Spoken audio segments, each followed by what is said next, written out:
الحمد لله الحمد لله نحمده ونستعينه ونستغفره ونعوذ بالله من شرور أنفسنا ومن سيئات أعمالنا من يهده الله فلا مضل له ومن يضلل فلا هادي له ونشهد أن لا إله إلا الله وحده لا شريك له ولا نظير له ولا مثال له ونشهد أن سيدنا وسندنا ومولانا محمدا عبده وحبيبه ورسوله وصلى الله تعالى عليه وعلى آله وأولاده وأزواجه وأطباعه أجمعين. يا أيها المؤمنون الحاضرون اتقوا الله تعالى وأطيعوه. يقول الله تبارك وتعالى في كتابه الكريم: أعوذ بالله من الشيطان الرجيم. بسم الله الرحمن الرحيم. من يطع الله والرسول فأولئك مع الذين أنعم الله عليهم من النبيين والصديقين والشهداء والصالحين وحسن أولئك رفيقا. صدق الله العظيم. Dear brothers, Assalamu alaikum wa rahmatullahi wa barakatuh. We thank Allah subhanahu wa ta'ala for giving us another opportunity to meet again today and exchange a few thoughts on the divine knowledge of Allah subhanahu wa ta'ala and also the hadith of the Prophet Muhammad sallallahu alayhi wa sallam. The verse that I just recited is verse 69 in Sura Nisa. And as many verses have a reason for revelation, this verse, its reason for being revealed, is that during the time of the Prophet Muhammad sallallahu alayhi wa sallam's life in Medina, a man from the Ansar came to him at an unusual time. Ya Rasulullah, we live with you. We speak to you, we see you, day in, day out. We visit you untimely. But I was contemplating about one thing that's saddening me, making me very sad. What is it? The Prophet asked. He said, since we see you every day whilst you're alive, and we don't know when death's going to come, and when we die, you will be with the great people in heaven. And God knows if I'm ever going to be in heaven anyway. So even if I'm going to be in heaven, will I ever get this chance? This shows that the companions, all what was actually contemplating in their minds is not if we are going to follow the Prophet Muhammad, but also what are we going to do without him. They have started missing him before he even departed. And also this verse defines very precisely the categories of companionship, the categories of the chosen ones that you should be socializing with or in company with. The biggest problem that we have is categorizing the society that we should be with, choosing friends, choosing what and how to value them. But mainly, the biggest problem is the way, which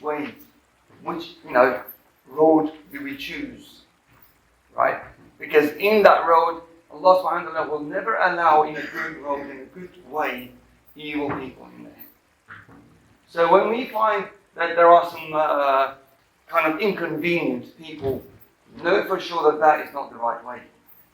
The tariq of Allah subhanahu wa ta'ala is full of those people that follow the fear of Allah subhanahu wa ta'ala. So one of the ways to define whether you should be in company of that person or not is, first of all, does he fear Allah subhanahu wa ta'ala?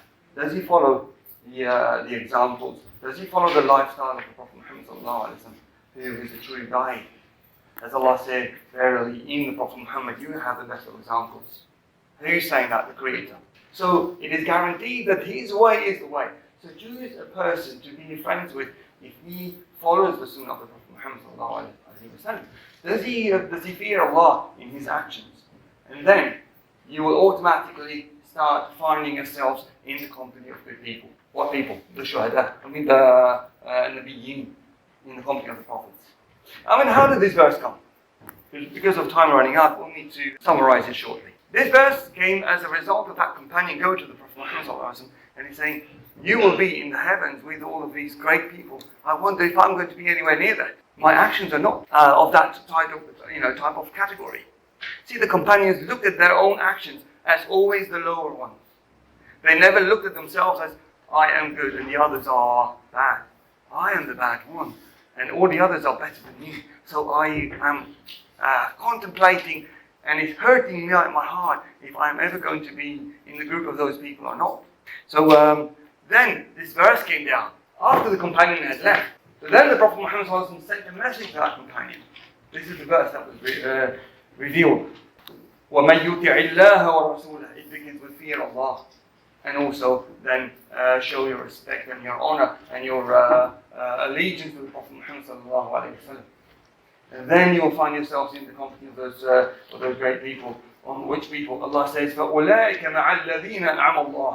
These are the people on which Allah has showered His blessings on them. In Surah Al-Fatiha, what does He say? اهدنا الصراط المستقيم. So this is the way. In this verse here. Who are the people that you want to be with? صراط الذين أنعمت عليهم. In the group of those people, in the road of those people that you have showered your blessings upon them. Here Allah is saying, أُولَٰئِكَ الَّذِينَ أَنْعَمَ اللَّهُ. These are the people. So if you want them, these are the ones. So if we don't follow them, then who can we blame? It's only ourselves. So, we day in, day out, almost 17 times a day, 17 rak'ahs a day, we say, صِرَاطَ الَّذِينَ أَنْعَمْتَ عَلَيْهِمْ. But then we skip this verse somehow. And we go and choose other friends. Always pray to Allah subhanahu wa ta'ala that He helps you choose your friends. Aisha radiallahu anha reveals a saying of the Prophet Muhammad sallallahu alaihi wasallam in his last moment.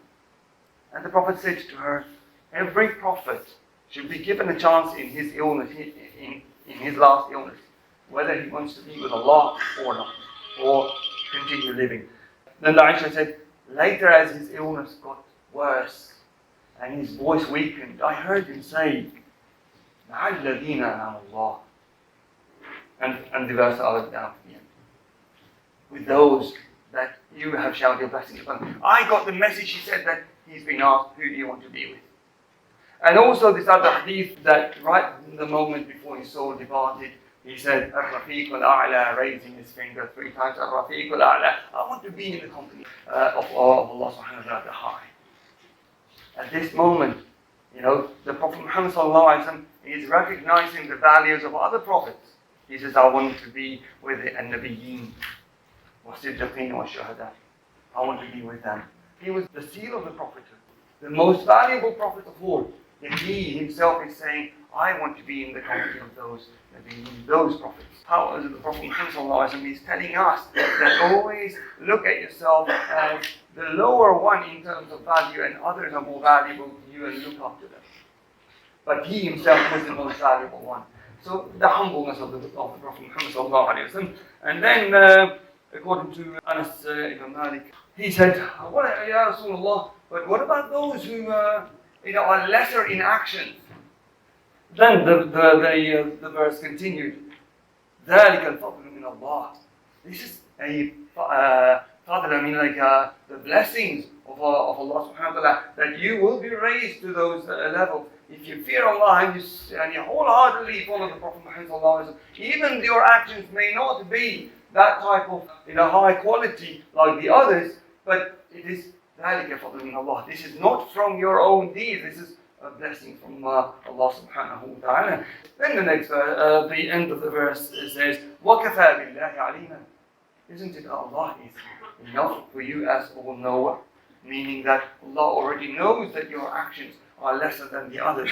But this is blessings from Allah subhanahu wa ta'ala. He's aware of it. And I think you don't have to be over concerned about this to the point where your heart gets sad if you are ever going to reach that level or not, because Allah's blessing is such. And He's aware of your lesser actions. But because of His blessings, He will raise you up to that level. أقول قولي هذا وأستغفر الله وأتوب إليه. الحمد لله حمد الكاملين والصلاة والسلام على سيدنا محمد وعلى آله وصحبه أجمعين. تعظيما للنبي وتكريما لفقامة شأن الشرعي. قال عز وجل في كتابه الكريم: أعوذ بالله من الشيطان الرجيم. بسم الله الرحمن الرحيم. يا أيها الناس اتقوا ربكم الذي خلقكم والذين من قبلكم لعلكم تتقون. وقال الله تعالى: إن الله وملائكته يصلون على النبي يا أيها الذين آمنوا صلوا عليه وسلموا تسليما. اللهم صل على محمد وعلى آل محمد كما صليت على إبراهيم وعلى آل إبراهيم في العالمين إنك حميد مجيد. اللهم بارك على محمد وعلى آل محمد كما باركت على إبراهيم وعلى آل إبراهيم في العالمين إنك حميد مجيد. إن الله يأمر بالعدل والإحسان وإيتاء ذي القربى وينهى عن الفحشاء والمنكر والبغي يعظكم لعلكم تذكرون ولذكر الله أكبر والله يعلم ما تصنعون. في الصلاة.